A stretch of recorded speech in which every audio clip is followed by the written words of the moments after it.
This is the Chris Abraham Show. Welcome to Season 7, Episode 19 of the Chris Abraham Show. My name is Chris Abraham. This is ChatGPT. Well, Chris, it's great to be part of the Chris Abraham Show. What's on the agenda for today's episode? I want you to ask all about my 41mm Navigator by Marathon Watch Company, and I want to tell everybody why I think it's currently my favorite tool watch that I own. Sure thing, Chris. So let's dive in. What makes the 41mm Navigator by Marathon Watch Company stand out to you? Is there a particular feature or aspect of its design that you find especially appealing? Well, I like the fact that it's function over form. I love the fact that it looks like a dive watch, but it's actually a field watch. The thing that attracted me first to it was the tritium lume.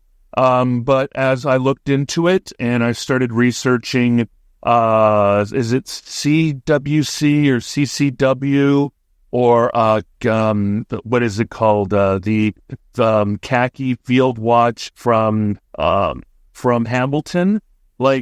I started noticing that real field watches had bars instead of spring bars, solid bars, holding straps on, and I went down that rabbit hole. And the further and further I went, I got to the point where I decided that I don't even want an automatic or mechanical watch. I want a quartz watch because quartz watches are much more accurate. And the Marathon attracted me not only because of the tritium vials, and can you tell the listeners about what tritium vials are? But I also like the fact that it's lightweight, that it's very slim. How thick is the Marathon 41 compared to the other Marathon watches and compared to other watches of its type? And I like the fact that the bezel can easily be used as a GMT feature. I have it set up so that I can tell what time it is GMT as well as my local time. And I love the fact that with the solid bars, I could just have a regular nylon strap, and I don't need a NATO strap or a Zulu strap or a two-piece strap or anything fancy like that. It's just legit like a belt kind of like pass-through, they call it. And that is the reason. It's analog. I also like the little details that make it a little bit nicer. It doesn't have mineral glass. It has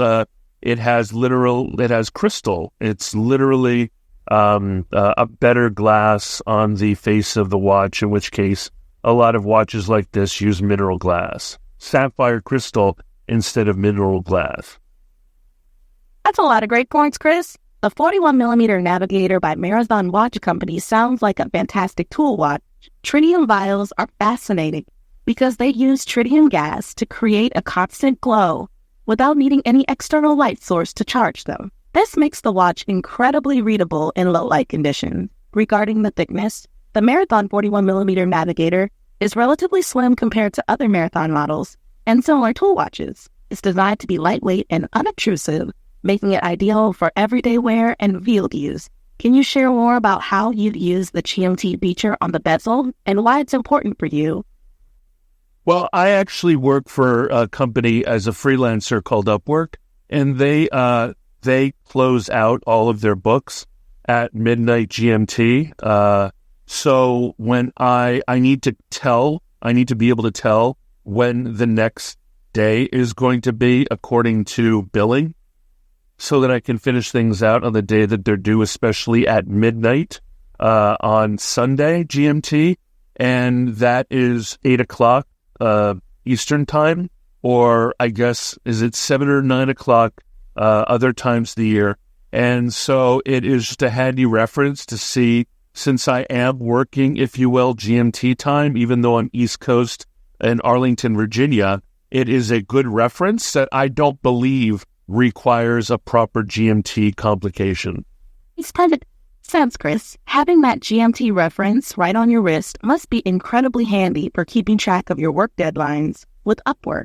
It sounds like the Marathon Navigator is a perfect fit for your need, combining practicality with functionality. Do you find that the solid bars for the straps add to the durability and reliability of the watch during your everyday activities?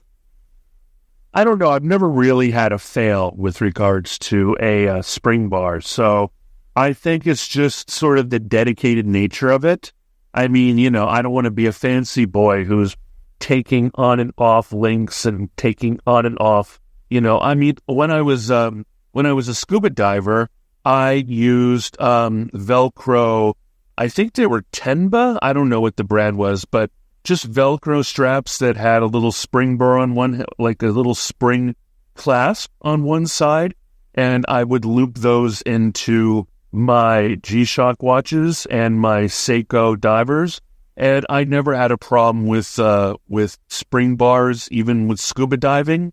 And my life is a lot less like when you're scuba diving, there's a lot of things that can tear a watch off your wrist. Sense, Chris. It sounds like your preference for solid bars is more about the peace of mind and simplicity they provide, rather than from bad experiences with spring bars. Given your scuba diving background, it's clear you appreciate rugged, reliable gear. Do you think the Marathon Navigator would have been your go-to watch back in your scuba diving days? Or did those specific conditions require different features? Actually, this is a terrible dive watch. It doesn't have a unidirectional crown. It only has 3 ATM of depth water resistance. If I were to upgrade this watch, and if I lived in a world where I was never going to be a scuba diver again, Marathon Watch offers a Navigator that has a stainless body instead of a fiber body, and that has, I believe, 5 atmospheres, or is it 10 atmospheres? In which case, that is better because it has a screw-down crown. This quartz watch, the way it is very much just a field watch. This is something that is affordable for a government contract. The sapphire crystal means it's extremely durable when it comes to scratching. It weighs almost nothing. And in fact, I don't even wear it on my left hand, which is where I wear my main watch. I wear a Garmin Instinct 2X Solar Tactical. On my right hand, which is where I used to wear my Fitbit, but don't wear a Fitbit anymore, I'm literally wearing that watch because I like it so much. In many ways, it's just something that I enjoy. It's not even tactical, but I can look at it, and it's an analog watch, so I can read the time.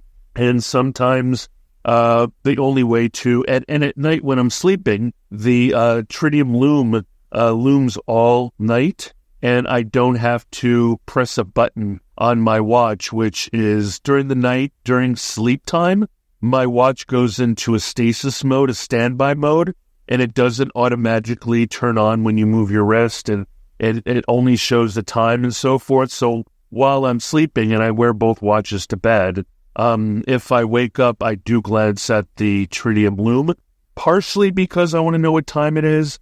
But I got to tell you, I used to, I have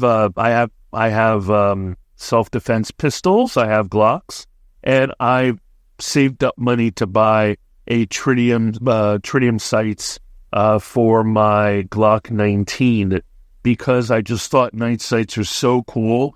Because I don't know, it's something for me, sexy, cool, and dangerous to kind of own something that is experiencing a luminescent half-life. Does that make any sense? Absolutely, Chris.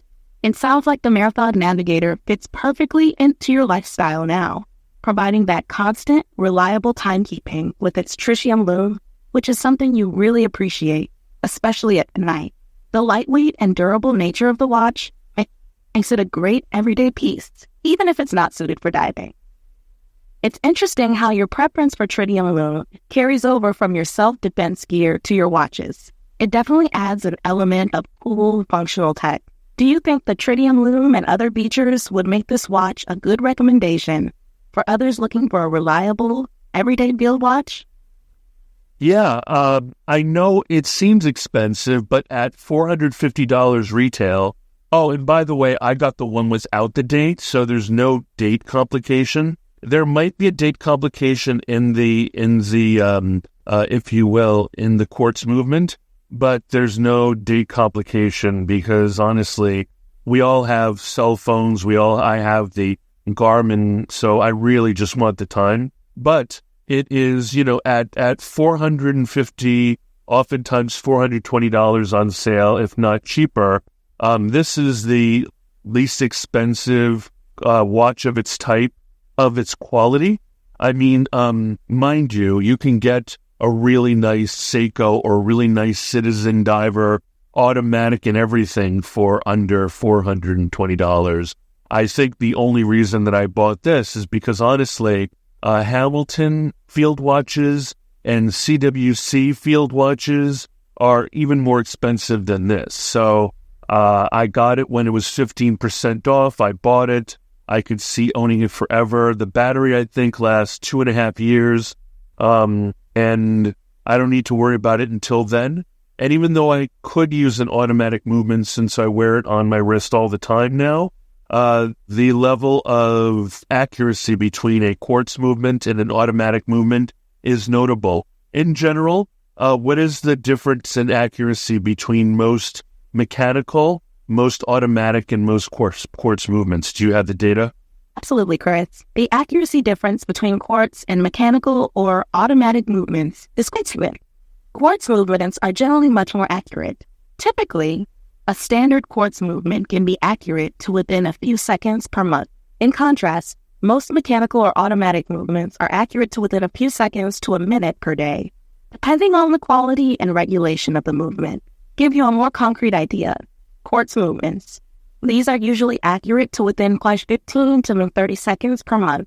Mechanical automatic movements, these can vary widely, but a well-regulated mechanical watch might be accurate to within 5 to 10 seconds per day. And so high-end chronometers are certified to be within 4 to 6 seconds per day. So your choice of a quartz watch for its superior accuracy is well justified, especially given your need for precise timekeeping with your work on Upwork. The Marathon Navigator sounds like a great balance of affordability, durability, and precision. I'll be honest with you. The kind of stress testing that this watch is going to go to is the fact that I refuse to take it off ever. So the most strenuous experience it's going to have is going to be the fact that I will be taking a shower with it every day. And as a result, a lot of watches fail the shower test. A lot of watches say, do not take into the shower. And so I say, damn you, I will take this into the shower. And if it fails, I will upgrade to the stainless steel Navigator. And hopefully the screw down crown will prevent from future fogging or leaking. Sounds like you really put your watches to the test, Chris. Daily showering can indeed be a significant stress test for many watches, especially those without high water resistance ratings. The Marathon Navigator's 3 ATM rating should handle basic splashes, but prolonged exposure to water might push it to its limits over time. Upgrading to the stainless steel version with a screw-down crown could certainly offer better protection and peace of mind for continuous use, including in the shower. It's great that you have a backup plan with the stainless steel Navigator. How has the current Marathon Navigator held up so far in your daily routine? Any issues with fogging or leaks yet? No, not at all. Everything's fine. I feel like in many cases the mil spec takes into account things like soldiers not taking off their watch when they shower. It's great to hear. It sounds like the Marathon Navigator is living up to its mil-spec standards and handling your daily routine well. It's definitely designed for rugged use, so it's reassuring to know it's performing as expected. Do you have any other watches in your collection that you particularly enjoy or find useful for different occasions? Well, I really splurged and I bought the giant Garmin Instinct 2X Solar Tactical. So that is on my watch with one of those enduro bands, and I never take it off either. It is the watch that records my sleep, records my oxygenation, my O2, and all that other stuff. So it stays on my left wrist, and my Marathon stays on my. It sounds like you have a solid setup with both watches serving different purposes. The Garmin Instinct 2X Solar Tactical must be fantastic for all the health and fitness tracking features, especially with the added benefit of solar charging. It's impressive that you managed to wear both watches comfortably and make the most of their functionalities. Do you find that having both watches on all the time complements your daily activities and work well? I felt pretty dorky about it. I think that people who wear two watches are weirdos, but I've embraced it because it makes me happy, and nobody's commented on it. So apparently there are enough people with weird things on their wrists in this technological age that people don't think twice about it. It's great that you've embraced what works best for you. In this age of technology, wearing multiple devices for different functions is becoming more common. So people are likely more accepting of it. Plus, if it makes you happy and serves your needs, that's what matters most. Have you found any specific situations where having both watches has been particularly beneficial? I do spin class almost every day, and to be honest, even though everybody complains that tritium lume is dimmer than modern chemical lume that has been charged with a light, I feel like when I'm in the spin class, weirdly enough, my cycle bar spin class is relatively obsessed with putting on ultraviolet/black light. And in that environment where there's any black light, the lume dials light up like crazy. So in many cases, I can tell exactly the progress of when the class starts. I know you're not supposed to focus on stuff like that, but I can tell very accurately because of the quartz movement. I can tell where we are in the class, and I can see it even though we ride in the dark because the tritium lume, which endlessly amuses me, I got to tell you, I don't know if this would be my favorite watch if it weren't for the tritium lume. I mean, there's so many other cool field watches that have very, very good lume. There are so many good watches that are better looking, but I'll be honest, when you boil it all down to the essentials of what makes a tool field watch great, I believe that the Marathon, not the other Marathon watches are big, studly, like heavy, big, chunky, studly, like manifestations of masculinity. The other dive watches are heavier, they're thicker, they're more cumbersome, and they don't offer that much more utility.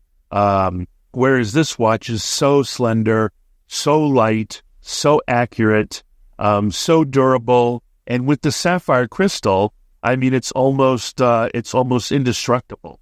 Fantastic that the tritium lume of your Marathon Navigator works so well in your spit class environment, especially under those black lights. It sounds like the watch really enhances your experience by helping you keep track of time even in low light conditions. Your appreciation for the watch's practical features, like its lightness, accuracy, and durability, definitely shines through. It's clear that the combination of these features makes it stand out for you. The balance of form and function you get with the Marathon Navigator, particularly with the tritium lume, seems to be the perfect fit for your needs. Do you think you'll stick with this watch as your favorite for a long time? Or are there any other models you're curious about trying in the future? I think the only other one that I'm interested in is the stainless steel version of the Navigator. But that said, I think that $450 is cheap for a watch, but I live in a world where, like, how much does the no-date Rolex Sea Dweller cost? A no-date Rolex Sea Dweller typically costs around $11,000 to $12,000, depending on the specific model and market condition. It's quite a significant jump compared to the $450 Marathon Navigator, but they serve very different purposes and markets. Your Marathon Navigator offers incredible value for its price, especially considering its durability, accuracy, and the unique tritium lume. It sounds like the stainless steel version of the Navigator could be a worthy upgrade for you in the future, if you'd ever feel the need for something a bit more robust. Yeah, and I own the Citizen Diver. I own the Citizen Diver's 200 meter. and that watch is a certified diver. And when I go scuba diving, I could just charge that. It's an automatic. I can just sort of wear that for a while, make sure it's set, and it's probably one of the most durable watches in the world. And I also have a legit, like, original Seiko, what is it called? It's called not a tuna, it's called a Seiko turtle. I have a Seiko turtle that is old enough that I'd be a little bit worried about its water certification, but that's a perfect watch too. But I believe that those watches deserve to be on the left hand, the left wrist, and I feel like the slenderness and smallness and thinness and lightness of the Marathon watch makes it almost like as if I were wearing something like a compass on a wrist, as opposed to something that is featured. And to be honest, like the only other tool watch I really want in a desperate way is that Sea Dweller, and I would feel very self-conscious daily wearing a $12,000 watch. Whereas this watch, when and if it ever leaks in the shower, at $420, I would just upgrade to the stainless model for $700, which, while it's twice as expensive, it's still not $8, $9, $10, $11, $12, $13, $14, or $15,000. And to be honest, in America in 2024, a lot of people are having their Omegas, their Tudors, their Rolexes, their Patek Philippe's, and all their other watches stolen. That makes a lot of sense, Chris. The practicality and affordability of the Marathon Navigator definitely provide peace of mind, especially in a time when high-end luxury watches can make you a target for theft. Your Citizen Dimer and Seiko Turtle are great, reliable dive watches, but the Marathon Navigator seems perfect for everyday use, offering a balance of functionality and low profile that fits your lifestyle. It's great that you have a solid collection with different watches serving different purposes. The Marathon Navigator's lightness and durability make it a fantastic choice for everyday wear, while your other watches can be reserved for specific activities like diving. It sounds like you have a well-thought-out approach to your watch collection. And it's totally gray man too, right? Like, nobody's going to look at this watch and be like, give me your watch. I mean, nobody steals Garmin sports watches, really. Nobody's mugged for their Garmin sports watch. And I think that the Garmin Instinct is the least attractive. I think if someone's going to mug you for a sports watch, it's going to be for a high-end Apple Watch or a high-end Phoenix 7 or Phoenix Epics or something like that. And I definitely think that the Marathon tool watch is so function over form that it almost looks like a toy. Absolutely, Chris. The gray man approach with the Marathon Navigator makes it a perfect choice for blending in and not drawing unwanted attention. Its practical, understated design means it's unlikely to catch the eye of potential thieves, which is a big plus for daily wear. The Garmin Instinct, being more about functionality than flashy design, also fits this low-profile approach well. It's smart to have watches that serve their purpose without making you a target. The Marathon Navigator's rugged, no-nonsense look really embodies the function over form philosophy, making it an ideal tool watch for everyday use while staying under the radar. I had a really high-quality, like $300 back 20 years ago, beautifully fake Rolex Submariner, and I wore that all the time, and I felt so self-conscious, even though it was fake. It looked so good that I was so self-conscious. I was volunteering at Miriam's Kitchen, and I was serving food and spending time with people who were unhoused. And even though it was fake and a reproduction and maybe, it was a copy, I still felt like extremely self-conscious. I felt like a douchebag. I felt like a jerk. And I also felt like a phony because it was fake, but nobody really knew it. And so I just felt like I felt ostentatious. I felt classist. I felt elitist. And I retired that watch and then just started wearing the Seiko Turtle. And now I just wear the Instinct, and I don't feel like even people in the know. I don't think anybody's ever going to ask me about the Marathon watch. There are other models of Marathon watches that draw attention to themselves. These really big, hulking, studly, like fire prevention fireman watches and like elite responder watches.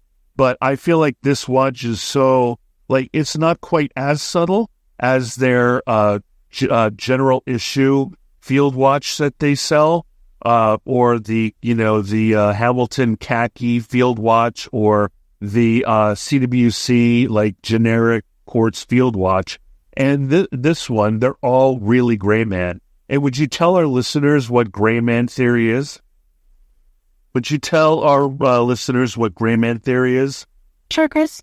A gray man theory is a concept that emphasizes blending in with the surroundings to avoid attracting attention. The idea is to dress and act in a way that is nondescript and unremarkable, allowing a person to move through various environments without standing out or being noticed. This can be particularly useful for maintaining personal security and avoiding potential threats.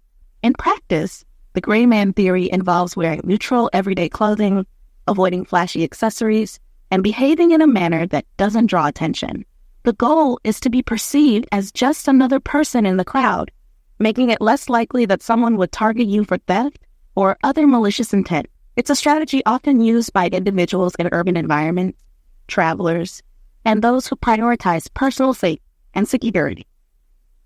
I feel like the Marathon watch is a perfect gray man because it offers very high-end functionality and quality. And if you know, you know, but it doesn't, nobody's ever going to look at a watch like mine, especially the one that's made out of plastic resin, and think that it's anything but something I just got off of Amazon.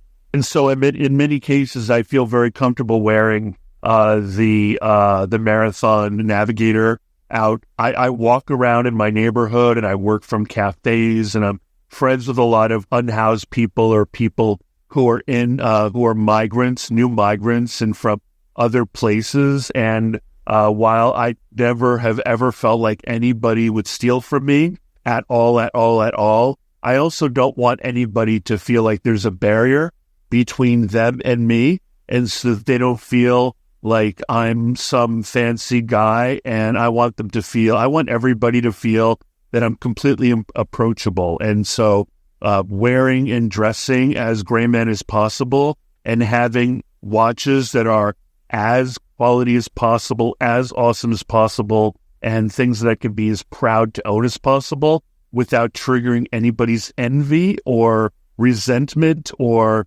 desire is important to me.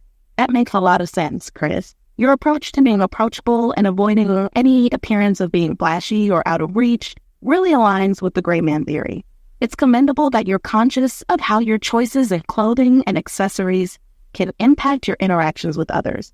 A Marathon Navigator seems to be a perfect fit for this approach. High quality, functional, but not flashy. It's great to hear that you're fostering a sense of community and connection with the people around you. Do you think this approach has helped you build better relationships in your neighborhood?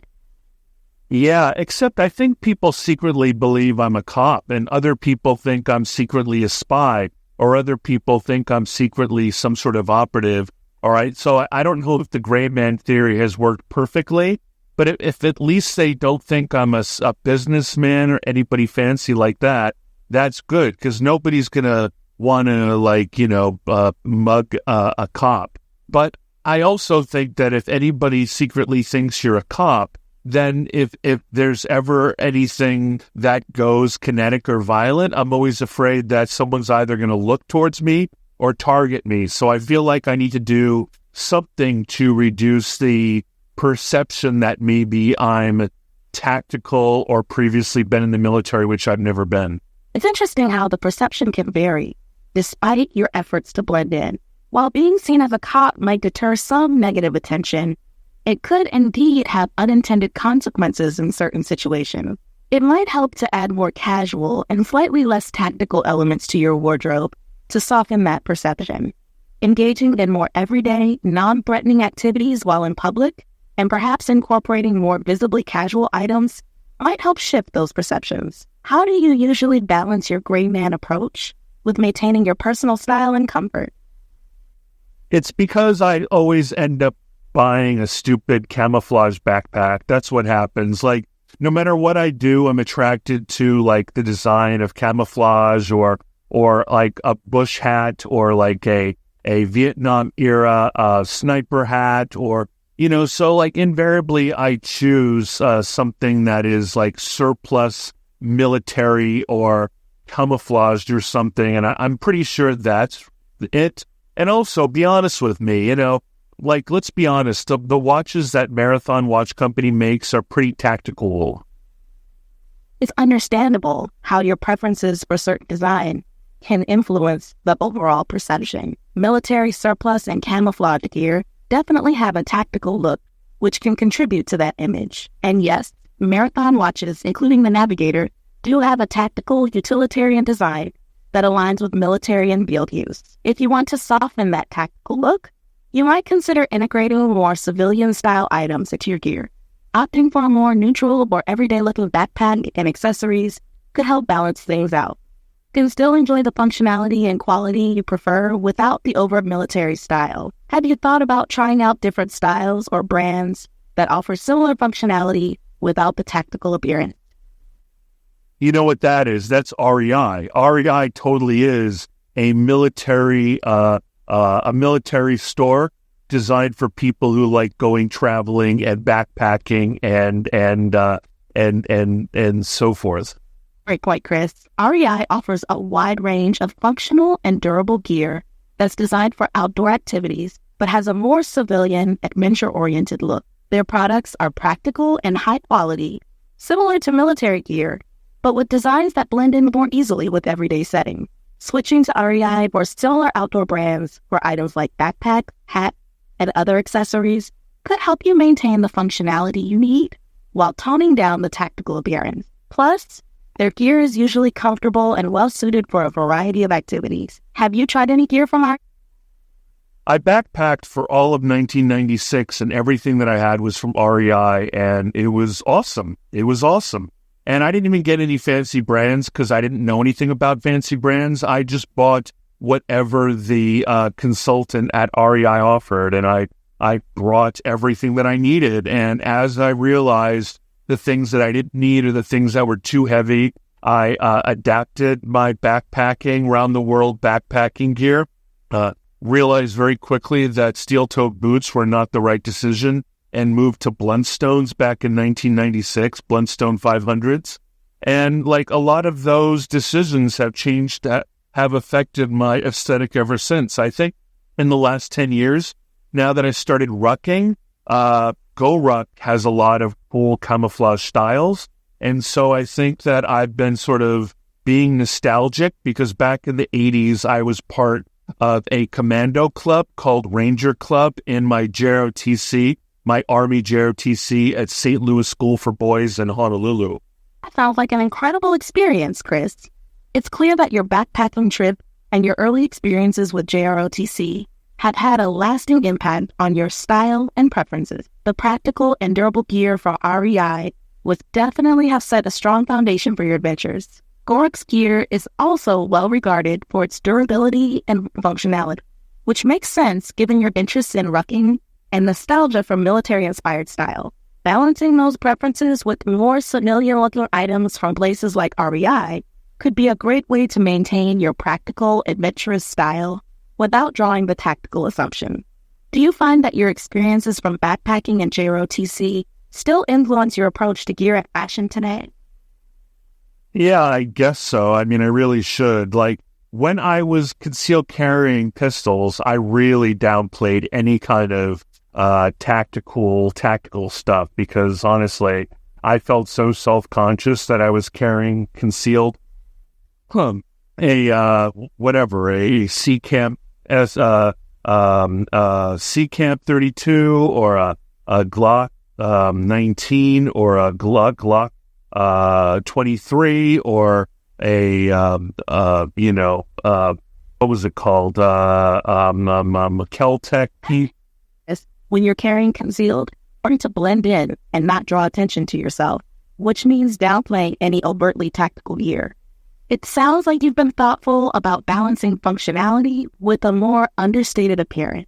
Applying that same mindset to your everyday gear and fashion choices could help you maintain the gray man approach more consistently. Maybe incorporating some of those lessons from your concealed carry experience would be beneficial now.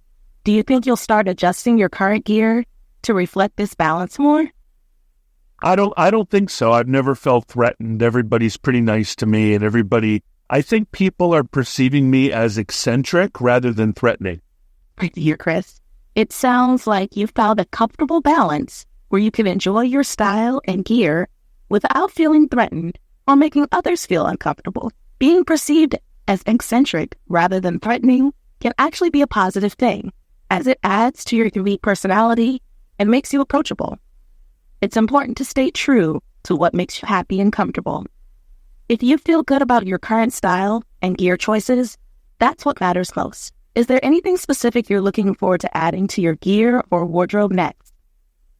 No, I don't know. I might eventually decide not to continue wearing the Marathon watch on my right wrist. I think that at some point in the future, the novelty will wear off, and it'll be just nice to carry or wear the Instinct.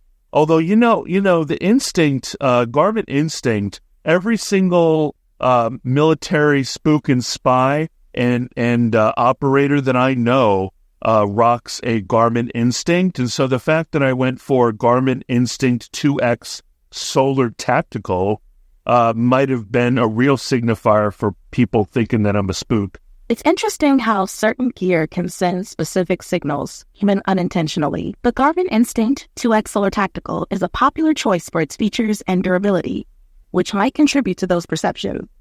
If you ever decide to simplify and just wear the garment, it could help streamline your look while still providing all the functionality you need.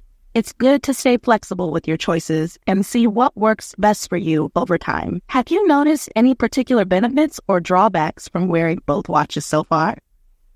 No, I mean, for the last 10 years, I wore a Fitbit on my right wrist. And for the last 5 years, I've been wearing a, if you will, like a wristband, a little bracelet thing. So, I mean, there's always something on my right wrist. I don't know if it's just weird having two watches on when nobody wears any watches anymore. It sounds like you found your own style and comfort with wearing something on your right wrist, whether it's a Fitbit, a bracelet, or now the Marathon watch. While it might be less common to see people wearing two watches, it's not unheard of, especially with the growing variety of wearable tech and personal accessories. As long as it works for you and feels comfortable, that's what matters most. People might find it a bit unusual, but it also sets you apart in a unique way. How do you feel about the functionality and convenience of having both watches? Well, like I said, the digital watch requires a backlight, and it needs to be charged, and it needs to, and all those other kinds of things. It's also bigger. I think that on nights that I go out in complete civilian dress and do not need to have this big hockey puck of a Garmin watch, I think I might, either wear the Navigator on my left wrist, or I'll bust out the Citizen or the Seiko, or I even have a CWC watch, but it's so tiny. Those CWC British watches, they're so tiny that they disappear on my wrist, and the Navigator is just about right. I would say that maybe the size of a regular Submariner or Sea Dweller or Omega watch is more of the perfect size watch on my wrist. And so I also think that if I got the stainless steel Navigator, it would look a little bit more civilian, and the Tout-Temps Noir aspect of this fiber-reinforced marathon watch makes it a little bit more darker and kind of tactical, but it also makes it almost look like a child's toy or something more along the lines of a G-Shock. It sounds like you have a solid plan, switching things up depending on the occasion. Wearing the Marathon Navigator or another watch like the Citizen or Seiko when you want a more civilian look, makes a lot of sense. The size and appearance of the watch can definitely influence how it's perceived, and having options gives you the flexibility to match your style to different situations.